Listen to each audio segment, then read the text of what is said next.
अस्सलाम वालेकुम। Welcome to my channel voice over by Amna Shah. I hope कि आप खुश होंगे। कहानी शुरू करने से पहले आपसे रिक्वेस्ट है कि अगर आपको मेरा कंटेंट पसंद आता है तो प्लीज़ मेरे चैनल को सब्सक्राइब करें। आइए कहानी का आगाज़ करते हैं। अप्रैल की कोई तारीख थी। मैं थाने में बैठा रोज़मर्रा के काम निपटा रहा था कि मुझे बताया गया चौधरी कादिर अली मुझसे मिलने आया है।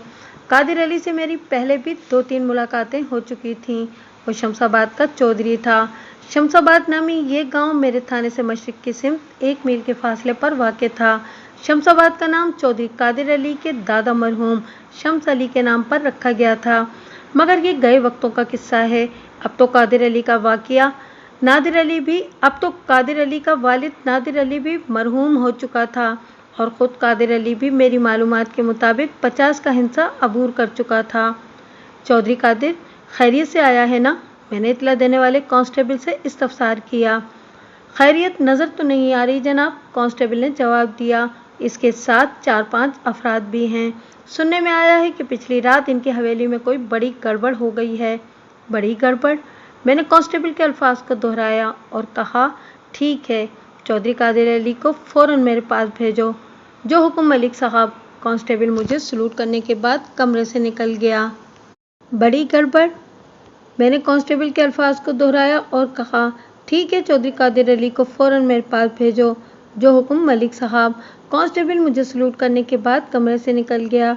थोड़ी देर के बाद चौधरी कादिर अली मेरे सामने बैठा हुआ था। उसने अपने साथ आने वाले अफराद को बाहर बरामदेही में छोड़ दिया था, जिससे 2 बातें ज़ाहिर होती थीं। नंबर 1, उसके हमरा आने वाले लोग गैर अहम थे। नंबर 2, मामला खासा गंभीर था। वैसे चौधरी की हालत से भी यही जाहिर हो रहा था कि हालात चौधरी के काबू में नहीं हैं, वरना यूं अफरा तफरी के आलम में खुद थाने आने के बजाय अपने किसी बंदे को भेजता। अगले ही लम्हे उसने मेरे अंदाजे की तस्दीक भी कर दी। मलिक साहब, वो परेशान लहजे में बोला, पिछली रात डाकुओं ने मेरी हवेली में घुसकर क़यामत बर्पा कर दी है। वो मेरी जवान बेटी नौरीन को उठाकर ले गए हैं। मैं सीधा होकर बैठ गया और चौंके हुए लहजे में पूछा, ये आप क्या कह रहे हैं चौधरी साहब?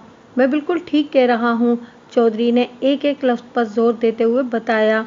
1 हफ्ते के बाद नौरीन की शादी थी। डाकू नौरीन के साथ तमाम तलाई जेवरात और कीमती मलबूसात का भी सफाया कर गए हैं। जिस सूटकेस में ये सामान रखा हुआ था वो कमरे से गायब है। उसने लम्हाती तवक्कुफ करके एक गहरी सांस ली, फिर अपनी बात मुकम्मल करते हुए बोला, मलिक साहब, ये बहुत ही हसास और संगीन मामला है, इसीलिए मैं खुद चलकर आपकी खिदमत में हाजिर हुआ हूँ। आज जुमा है, अगले जुमे को नौरीन की रुखसती है। आपको किसी भी कीमत पर अगले जुमे से पहले नौरीन को वापस लाना है, वरना मेरी नाक कट जाएगी। मेरी इज्जत अब आपके हाथ में है। मुझे इस थाने में तैनात हुए ज़्यादा अरसा नहीं हुआ था, लेकिन मैं चौधरी कादिर अली के बारे में जितना भी जानता था, उसकी रोशनी में वो रवायती चौधरी बिरादरी से हटकर एक सुलझू, अमन पसंद और नमूदो नुमाइश से आरी शख्स था। उसकी हवेली में इतना बड़ा वाक़या पेश आ गया था और वो अपनी मगवी बेटी की वापसी के लिए मुझसे मिन्नत कर रहा था। इसकी जगह अगर कोई रवायती चौधरी होता तो अब तक पूरे गांव, बल्कि इर्द गिर्द के गांव की भी ऐसी कमतेसी कर चुका होता। थाने वो बाद में आता, पहले वो अपनी जागीरदाराना ताकत को आजमाने की कोशिश करता। मैंने हमदर्दी भरे लहजे में कहा, आप फिक्र नहीं करें चौधरी साहब, 1 हफ्ता तो बहुत बड़ा अरसा है। मैं आपकी बेटी को 1-2 दिन में ही ढूंढ निकालूंगा। मगर क्या मलिक साहब? वो मेरी बात मुकम्मल होने से पहले ही बोल उठा। मगर ये कि मैंने वजाहत करते हुए कहा, आप मुझे तमाम तर हालात पूरी सच्चाई के साथ बताएंगे। जी हाँ, बिल्कुल, वो इस बात में गर्दन हिलाते हुए बोला, लेकिन मेरी आपसे एक दरख्वास्त है। वो क्या? मैंने सवालिया नज़र से उसकी तरफ देखा। आप फौरी तौर पर मेरे साथ हवेली चलें, वो ठहरे हुए लहजे में बोला। पहले आप वकुआ का मुआयना कर लें, इसके बाद आप मुझसे जो भी पूछेंगे मैं उसका जवाब दे दूंगा। उसकी तजवीज़ इंतहाई माकूल थी, लिहाजा मैंने उसके हमरा शमशाबाद जाने का फैसला सुना दिया। थोड़ी देर के बाद हम थाने से रवाना हो गए। शमशाबाद 1000 से 1200 तक नफूस का छोटा सा गांव था। हम जल्द ही चौधरी कादिर अली की मईयत में शमशाबाद पहुंच गए। मेरे साथ अमले का एक आदमी कांस्टेबल वाहिद भी था। वाहिद बहुत तेज़ तर्रार और चाको चौबंद अहलकार था। टांगे हवेली के गेट पर रुके और चौधरी हमें अपने साथ हवेली के अंदर ले गया। वो हवेली ना तो ज़्यादा बड़ी थी और ना ही छोटी। उसकी आराइश और ज़ेबाइश पर भी दिल खोलकर खर्चा नहीं किया गया था। चौधरी कादिर अली चूँकि खुद सादा मिजाज का मालिक था, लिहाजा उसकी हवेली के चप्पे चप्पे से भी सादगी झलकती थी। आम रवायती चौधरियों की हवेलियों जैसी शान व शौकत और रौब व दबदबा कहीं दिखाई नहीं देता था। मैंने कांस्टेबल वाहिद को खुसूसी हिदायत देकर हवेली के बैरूनी हिस्सों के मुआयने पर मामूर कर दिया और ख़ुद चौधरी के हमरा अंदरूनी रिहायशी हिस्से की जानिब बढ़ गया। चौधरी कादिर अली मुझे एक ऐसी जगह ले आया जहाँ 4 कमरे एक कतार में बने हुए थे। इस मकाम तक रसाई से पहले हवेली की ख़वातीन को दूसरे हिस्से में मुंतकिल कर दिया गया था। मैंने ऊपर जिन 4 कमरों का जिक्र किया वो बुनियादी तौर पर बेडरूम थे। ये कमरे शुमालन जुनूबन हवेली के वस्ती हिस्से में बने हुए थे। जुनूबी सिमत में वाक़े आखिरी कमरा चौधरी कादिर अली और चौधराइन ज़ाहिदा परवीन की ख्वाबगाह थी। इसके बाद घरेलू मुलाजमा बशीरा का कमरा था, जो चौधरी के 2 बेटों की आया भी थी, 5 साला नवीद और 3 साला सईद। बुशरा की निगरानी और निगहदाश्त में रहते थे और रात को उसी के कमरे में सोते थे। बशीरा के बाद मग़वी नौरीन का कमरा था और शुमाली सिमत में सबसे आखिर में एक ऐसा कमरा था जहाँ नौरीन के जहेज़ का सामान रखा गया था। तमाम का तमाम फर्नीचर और दीगर कीमती सामान ज्यों का त्यों कमरे के अंदर मौजूद था। बस वहाँ से 2 सूटकेस गायब थे, जिसके अंदर तलाई ज़ेवरात और बेशबहा रेशमी मलबूसात रखे हुए थे। मैंने नौरीन और जहेज़ वाले कमरे को जाए वक़ुआ की हैसियत देते हुए वहाँ का तफसीली और तनकीदी मुआयना किया। दोनों कमरों के किसी भी हिस्से से मुझे अफरा तफरी के आसार नहीं मिले, जिनसे ज़ाहिर और साबित होता हो कि वहाँ डाकुओं ने कोई हंगामी कार्रवाई की होगी। जबकि चौधरी कादिर अली ने मुझे थाने में यही बताया था कि पिछली रात डाकुओं ने मेरी हवेली में घुसकर क़यामत बर्पा कर दी है और वो मेरी जवान बेटी नौरीन को उठाकर ले गए हैं। मैं दोनों कमरों के तसल्ली बख्श जायज़े से फारिग हुआ तो चौधरी कादिर को लेकर एक कमरे में बैठ गया। मैंने उससे मुखातिब करते हुए गहरी संजीदगी से कहा, चौधरी साहब, आप एक अमन पसंद और शरीफ नफ्स इंसान हैं, इसलिए मैं ये नहीं कहूँगा कि आप गलत बयानी से काम ले रहे हैं, मगर जो कुछ आप फरमा रहे हैं इसके आसार कहीं नज़र नहीं आ रहे। मेरी बेटी हवेली से गायब है, वो भराई हुई आवाज़ में बोला। कीमती सामान वाला सूटकेस भी कमरे में मौजूद नहीं। आपको किस किस्म के आसार की तलाश है? मेरा इशारा डाकुओं की कार्रवाई की जानिब था। चौधरी साहब, मैंने ठहरे हुए लहजे में जवाब दिया, जब डाकू कहीं पर हल्ला बोलते हैं तो वहाँ अफरा तफरी और अबतरी पैदा होती है,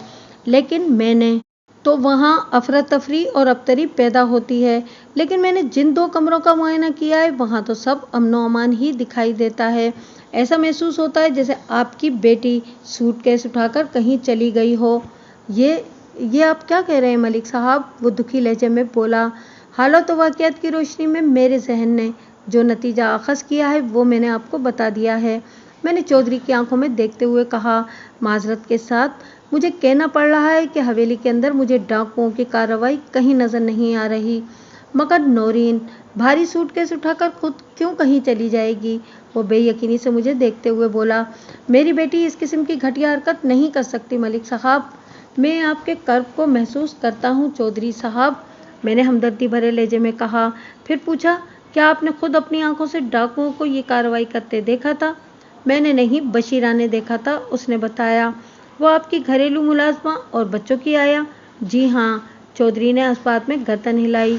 बशीरा आधी रात को मेरे छोटे बेटे सईद को रफ़े हाजित कराने के लिए कमरे से निकलकर बाथरूम की तरफ बढ़ी तो उसने 2 अफराद को तेज़ी से हवेली के गेट की तरफ जाते हुए देखा। इनमें से एक ने अपने सर पर सूटकेस उठा रखा था और दूसरे ने अपने कंधे पर नौरीन को लाद रखा था। ये मंजर देखकर वो बहुत चका रह गई और उसने चीखना चिल्लाना शुरू कर दिया। इसकी चीखों पुकार सुनकर मेरी आंख खुल गई। मैं आने वाहिद में कमरे से बाहर आया और बशीरा ने मुझे बताया कि डाकू नौरीन को उठाकर ले गए हैं। मैंने हवेली की गेट की जानिब दौड़ लगा दी। गेट खुला हुआ था, लेकिन जब तक मैं हवेली से बाहर पहुंचता डाकू वहां से रवाना हो चुके थे। मैं देख नहीं सका कि वो तादाद में कितने थे। रात की तारीकी में मुझे घोड़ों के भागने की मखसूस आवाज़ें सुनाई दी। मेरे मोहतात अंदाजे के मुताबिक वो 2 या 3 या फिर 4 घोड़े थे। आपने डाकुओं का ताक़ुब करने की कोशिश नहीं की? उसके खामोश होने पर मैंने सवाल किया, हवेली में आपके मुहाफिज मुलाजिम भी तो मौजूद होंगे, वो डाकुओं की कार्रवाई के दौरान में कहाँ थे? डाकू हवेली में इतनी बड़ी वारदात करके रफू चक्कर हो गए और वो हाथ पर हाथ रख के क्यों बैठे रहे? मेरे मुत्तहिद सवालात के जवाब में चौधरी कादिर अली ने एक बोझल सांस खारिज की और भर्राई हुई आवाज़ में बताने लगा, हवेली का खुला हुआ गेट देखकर मेरा माथा ठनका था और फौरी तौर पर मेरे जहन में यही आया था कि ये जीला और बाला कहाँ मर गए हैं। जीला और बाला मेरे ख़ास मुलाजिम हैं जो हवेली के गेट के करीब ही बने हुए एक कमरे में रहते हैं। हवेली की निगरानी और पहरेदारी इनके फ़राइज़ में शामिल है। फिर जीला और बाला के बारे में आपको क्या पता चला? वो लम्हे भर को रुका तो मैंने सवाल किया। बशीरा की पुकार पर तो मैं हड़बड़ा कर उठा था और सीधा हवेली के गेट की जानिब दौड़ लगा दी थी। वो वजाहत करते हुए बोला, लेकिन जब डाकू तारीकी में गायब हो गए तो मैंने तेज़ी से जीला और बाला के कमरे का रुख किया था। क्या वो दोनों अपने कमरे में मौजूद थे? मैंने पूछा। जी हाँ, उसने अस्बात में गर्दन हिलाई। वो दोनों बेहोश पड़े थे। बेहोश? मैं चौंक उठा। क्या मतलब है आपका? वो अपनी अपनी चारपाई पे बेसुध पड़े थे। वो वजाहत करते हुए बोला, मैंने इन्हें जगाने के लिए पहले आवाज़ें दी, वो टस से मस ना हुए तो मैंने गुस्से में इन्हें झंझोट डाला और उनकी चारपाइयों को ठुड्डे भी मारे, मगर इससे भी बात न बनी तो मैंने बाल्टी भर भर कर इन पर पानी डाला। वो ज़रा देर को सांस हमवार करने के लिए रुका, फिर अपनी बात मुकम्मल करते हुए बोला, बड़ी मुश्किल से मैं उन्हें होश में लाने में कामयाब हो सका। जब वो कुछ बताने के काबिल हुए तो पता चला इन दोनों को हवेली में होने वाली वारदात की कोई खबर ही नहीं थी। डाकू इनकी बेहोशी के दौरान ही में अपना काम करके चलते बने थे। मुझे तो ये लगता है मलिक साहब, डाकुओं ने किसी तरह हवेली में दाखिल होने के बाद जीला और बाला को बेहोश किया, फिर वो नौरीन वाले कमरे में पहुंचे और उठाने से पहले इसे भी बेहोश कर दिया, वरना वो अपने अगवा के वक्त ज़रूर शोर मचाती। इस किस्म की वारदातें करने वाले मुजरिमों के पास बेहोशी वाली दवाई में बसा हुआ रुमाल होता है जो वो किसी को भी सुंघाकर अंटा गफील कर देते हैं। सोते हुए आदमी पर तो इस रुमाल का इस्तेमाल और भी आसान हो जाता है। आप ठीक कह रहे हैं चौधरी साहब, मैंने ताइदी अंदाज में गर्दन हिलाई। डाकुओं के पास क्लोरोफार्म में बसा हुआ ऐसा रुमाल होता है जिसे वो मोम जामे की बनी हुई थैली में महफूज रखते हैं और बावक्त ज़रूरत इस्तेमाल करते हैं। नौरीन पर क्लोरोफार्म वाले रुमाल का इस्तेमाल तो समझ में आने वाली बात है, मगर मैंने लम्हाती तवक्कुफ करके इन अल्फाज में इजाफा किया, मगर ये जीला और बाला कैसे पहरेदार हैं जिन्हें बैक वक्त डाकुओं ने तस्खीर कर लिया? क्या वो गहरी नींद में डूबकर हवेली की निगरानी कर रहे थे? मैंने इन्हें सख्ती से हिदायत कर रखी है, वो बारी बारी अपनी नींद पूरी करें, यानी एक वक्त में एक सोए और दूसरा जागता रहे।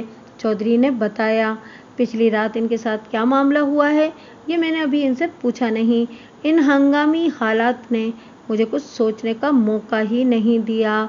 कोई बात नहीं चौधरी साहब, आप नहीं पूछ सके तो यही सवाल मैं इनसे करूँगा, मैंने ठहरे हुए लहजे में कहा। मुझे हवेली में मुकीम दूसरे अफराद से भी पूछगछ करना है। क्यों नहीं, ज़रूर, वो जल्दी से बोला। मैंने कहा, चौधरी साहब आप ज़रा मेरे साथ हवेली से बाहर आएँ। वो फ़ौरन से बेशतर उठकर खड़ा हो गया। फिर हम हवेली के अंदरूनी हिस्से से निकलकर कुशादा सहन से गुजरते हुए हवेली के गेट की जानिब बढ़ने लगे। मैंने चौधरी के साथ साथ चलते हुए पूछा, चौधरी साहब आपकी किसी से कोई दुश्मनी वगैरह तो नहीं? नहीं जनाब, वो सादगी से बोला, मैंने ऐसा कोई रोग नहीं पाल रखा, अल्लाह का शुक्र है।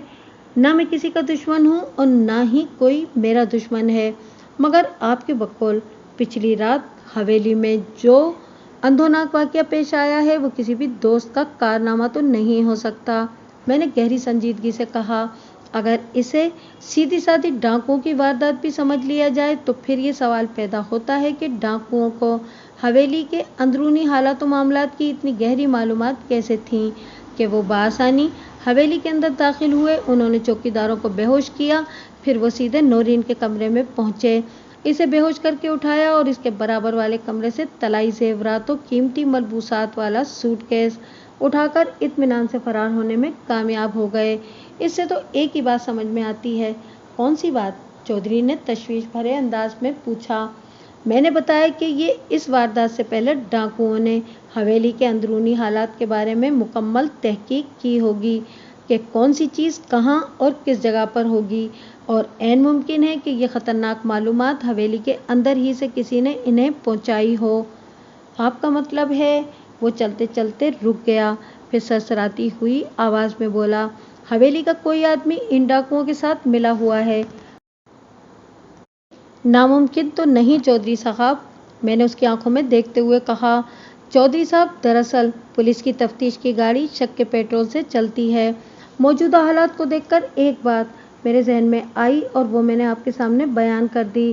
میں نے لمحاتی توقف کر کے ایک گہری سانس لی، پھر اپنی بات مکمل کرتے ہوئے کہا، اگر یہ آپ کے کسی دشمن کی کارروائی ہے تو پھر تسلیم کرنا پڑے گا کہ وہ دشمن حویلی کے اندرونی حالات سے پوری طرح آگاہ ہے۔ یہ آگاہی اس نے چاہے کیسے بھی حاصل کی ہو، اس سے کوئی فرق نہیں پڑتا۔ دیکھیں جی ملک صاحب، وہ ایک مرتبہ پھر میرے ساتھ قدم اٹھاتے ہوئے بولا، اگر اس روئے زمین پر واقعی کوئی میرا دشمن ہے تو میں اس کے بارے میں کچھ نہیں جانتا، اور جہاں تک حویلی کے اندر سے کسی کے معلومات فراہم کرنے کا تعلق ہے تو میں کسی پر شک نہیں کر سکتا۔ یہ سب میرے بھروسے کے لوگ ہیں۔ باتیں کرتے ہوئے ہم حویلی کے گیٹ پر پہنچ گئے۔ میں نے ادھر ادھر نگاہ دوڑاتے ہوئے پوچھا، چودھری صاحب، آپ کے وہ دونوں ملازم جیلا اور بالا کہیں نظر نہیں آ رہے؟ یہیں کہیں ہوں گے جناب، وہ سرسری لہجے میں بولا۔ جب ہم تھانے سے واپس آئے تھے تو میں نے انہیں ادھر ہی دیکھا تھا۔ ہم حویلی کے گیٹ سے باہر نکل آئے تو میں نے دریافت کیا، چودھری صاحب، آپ نے ڈاکوؤں کو کس جانب فرار ہوتے دیکھا تھا؟ میرا مطلب ہے ان کے گھوڑوں کی ٹاپوں کی مخصوص آواز تاریکی میں کس سمت محسوس ہوئی تھی؟ اس طرف جناب، چودھری نے ایک جانب اشارہ کرتے ہوئے بتایا۔ اوہ! میں نے ایک گہری سانس خارج کی، ادھر تو تھانہ ہے۔ میں نے جو دیکھا اور جو سنا وہ آپ کو بتا دیا ہے، وہ سادگی سے بولا۔ ان لمحات میں میرا ذہن برق رفتاری سے سوچ رہا تھا۔ شمس آباد سے مغرب میں 1 میل کے فاصلے پر میرا تھانہ تھا اور اسی سمت میں اگر مزید آگے بڑھتے جائیں تو لگ بھگ میل سوا میل کے بعد جنگل شروع ہو جاتا تھا جو شمالاً جنوباً میلوں تک پھیلا ہوا تھا، جبکہ شرقاً غرباً بھی اس کا پھیلاؤ 5 میل سے کم نہیں تھا۔ وہ ڈاکو شمس آباد سے نکل کر مجھے سلام کرنے تھانے تو آ نہیں سکتے تھے، اغلب امکان یہی نظر آتا تھا کہ انہوں نے تھانے سے پہلو تہی کرتے ہوئے جنگل کا رخ کیا ہوگا۔ اس بات کا فوری طور پہ فیصلہ کرنا ممکن نہیں تھا کہ اگر وہ جنگل ہی میں گھسے تھے تو سیدھے مغربی سمت بڑھتے چلے گئے تھے یا انہوں نے اپنے گھوڑوں کو شمالاً جنوباً کسی سمت موڑ لیا تھا۔ میں نے چودھری قادر علی کو اپنے خیالات سے آگاہ کیا تو وہ اضطراری انداز میں بولا، ملک صاحب، ایسا ہو سکتا ہے، بس اب آپ جلدی سے میری نورین کو ڈھونڈ نکالیں تاکہ میری عزت پر کوئی حرف نہ آئے۔ آپ پریشان نہ ہوں چودھری صاحب، میں نے تسلی بھرے لہجے میں کہا، اللہ عزت رکھنے والا ہے۔ آپ مجھے یہ بتائیں کہ نورین شمس آباد سے بیاہ کر کہاں جانے والی تھی؟ بہادر پور، اس نے جواب دیا۔ بہادر پور کے چودھری خدا بخش کے بیٹے کریم بخش سے نورین کی شادی ہونے والی تھی۔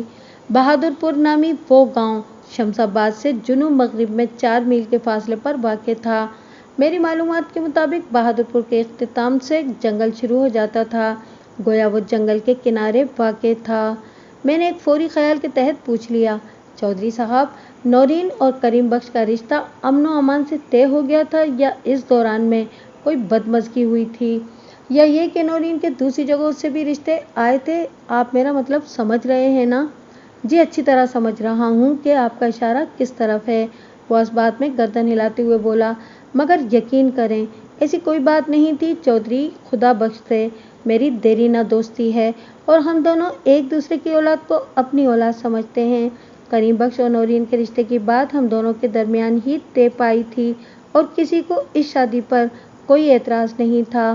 1 سال پہلے منگنی ہوئی تھی اور اب 1 ہفتے بعد نورین کی بارات آنے والی تھی کہ بولتے بولتے اس کی آواز رند گئی۔ میں اسے حویلی کے اندر لے آیا۔ یہ اتنا بڑا واقعہ تھا کہ پورے شمس آباد میں تھر تھلی مچ گئی تھی۔ حویلی کے نزدیک بھی گاؤں کے کئی افراد جمع تھے لیکن چودھری کے ملازمین خاص جیلا اور بالا کہیں نظر نہیں آ رہے تھے۔ میں نے چودھری سے کہا، چودھری صاحب، جیلا اور بالا کو پیدا کریں، ان کے بیانات بہت ضروری ہیں، پتہ نہیں وہ کدھر غائب ہیں۔ چودھری نے گاؤں کے 2 اہم افراد کو अपने पास बुलाकर तहकमाना लहजे में कहा, तुम दोनों फौरी तौर पर जीला और बाला को ढूंढ कर मेरे पास लाओ, फौरन।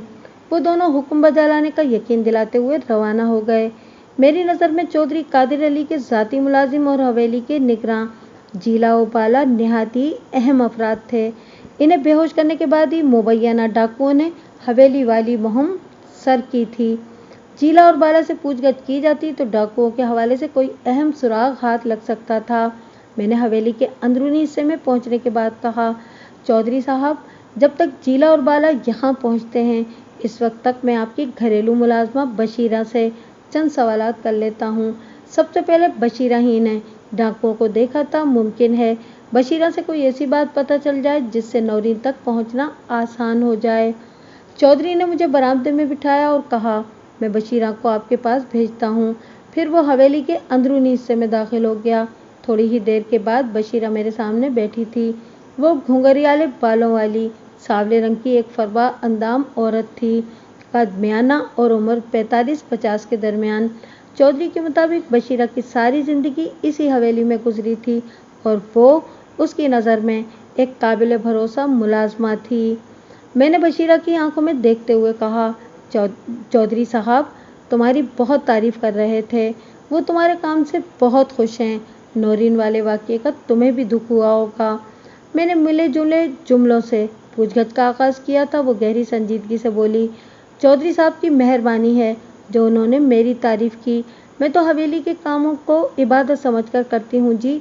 और जहाँ तक नौरीन वाले वाक़ये का ताल्लुक़ है, उसने ज़रा रुक कर एक गहरी सांस ली, फिर बड़े कर्ब से बोली, जिस तरह मैं चौधरी नवीद और चौधरी सईद को पाल रही हूँ ना, ऐसे ही नौरीन की परवरिश भी मेरे ही हाथों में हुई थी। इससे आप मेरे दुख का अंदाज़ा लगा सकते हैं। अगर सईद मेरे हाथ में ना होता तो मैं हर शे की परवाह किए बगैर इन डाकुओं के पीछे दौड़ लगा देती। मैंने बदस्तूर उसकी आंखों में देखते हुए सवाल किया। अब तक मैं जितनी मालूमात हासिल कर सका हूँ, उनके मुताबिक सबसे पहले डाकुओं को तुमने ही देखा था। क्या तुम इनके कद काठ या हुलियों के बारे में मुझे कुछ बता सकती हो? नहीं जी, वो नफ़ी में गर्दन हिलाते हुए बोली।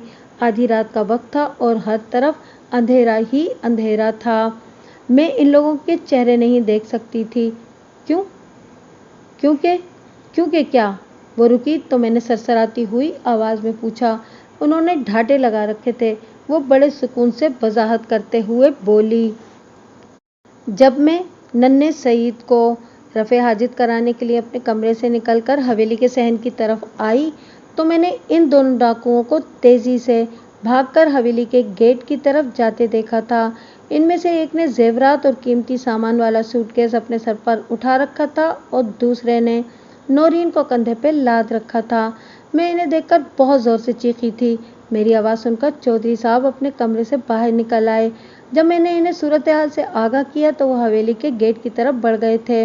वो तफसील बयान करके खामोश हुई तो मैंने इस्तफसार किया, बशीरा बीबी, तुमने रात की तारीकी में कैसे जान लिया कि एक डाकू ने नौरीन को कंधे पे डाल रखा था? क्या मतलब है जी आपका? उसने उलझनज़दा नज़र से मुझे देखा। नौरीन अपने कमरे से गायब थी तो डाकू फिर नौरीन ही को उठाकर ले गया था ना जी। वो मेरी बात को समझ नहीं पाई थी, लिहाजा मैंने आसान अल्फाज में कहा, नौरीन के कमरे को तो बाद में चेक किया गया होगा। मैं ये पूछ रहा हूँ कि जब तुमने डाकुओं को हवेली के गेट की जानिब बढ़ते हुए देखा तो तुम्हें कैसे अंदाज़ा हुआ कि वो नौरीन ही है? मैं इस पहचान की वजह जानना चाहता हूँ। थानेदार साहब, इस हवेली में हम 3 ही औरतें हैं, वो ठहरे हुए लहजे में बोली, और तीनों का कद काठ और जिसामत एक दूसरे से मुख्तलिफ है। मैं आपके सामने बैठी हूँ। चौधराइन जी दुबली पतली और छोटे कद की हैं, जबकि नौरीन भरे हुए जिस्म की मालिक एक ऊंची लंबी लड़की है। बस मैंने इन्हीं खुसूसियात की बिना पर अंदाज़ा लगाया था कि डाकू ने नौरीन को कंधे पर डाल रखा है। बशीरा बीबी की वजाहत से मेरी तसल्ली हो गई। मैंने पूछा, जब डाकू नौरीन को कंधे पर डालकर हवेली के गेट की तरफ भाग रहा था तो क्या नौरीन ने कोई मज़ाहमत करने या शोर मचाने की कोशिश नहीं की थी? नहीं जी, उसने गर्दन को नफ़ी में जुम्बिश देते हुए बताया। वो तो ऐसे लग रहा था जनाब कि डाकू किसी लाश को उठाकर भाग रहा हो। बाद में पता चला कि डाकुओं ने नौरीन को पहले बेहोश किया होगा और उसके बाद ही उठाया होगा। ان ظالموں نے حویلی میں داخل ہوتے ہی سب سے پہلے حویلی کے رکھوالوں جیلا اور بالا کو بے ہوش کیا تھا۔ بشیرہ، تمہارے خیال میں یہ کس کی حرکت ہو سکتی ہے؟ میں کیا جانوں جی، وہ متذبذب نظر سے مجھے تکنے لگی۔ مجھے تو وہ دونوں ڈاکو ہی لگے تھے۔ یعنی تمہیں کوئی اندازہ نہیں کہ چودھری قادر علی کے ساتھ یہ دشمنوں والی کارروائی کس نے کی ہے؟ نہیں جی، وہ قطعیت سے بولی، مجھے اس بارے میں کچھ پتہ نہیں۔ اس کے بعد لگ بھگ 10 منٹ تک گھما پھرا کر مختلف زاویوں سے سوالات کر کے بشیرہ سے یہ جاننے کی کوشش کرتا رہا کہ ڈاکوؤں کو کیسے پتہ چلا کس کمرے میں نورین سوتی ہے، کس کمرے میں طلائی زیورات اور قیمتی ملبوسات والا سوٹ کیس رکھا ہوا ہے، وہ حویلی میں کس تدبیر سے داخل ہوئے، انہوں نے حویلی کے رکھوالوں پر کس طرح قابو پایا، اور کیا گھر کے کسی بیدی نے تو یہ لنکا نہیں ڈھائی۔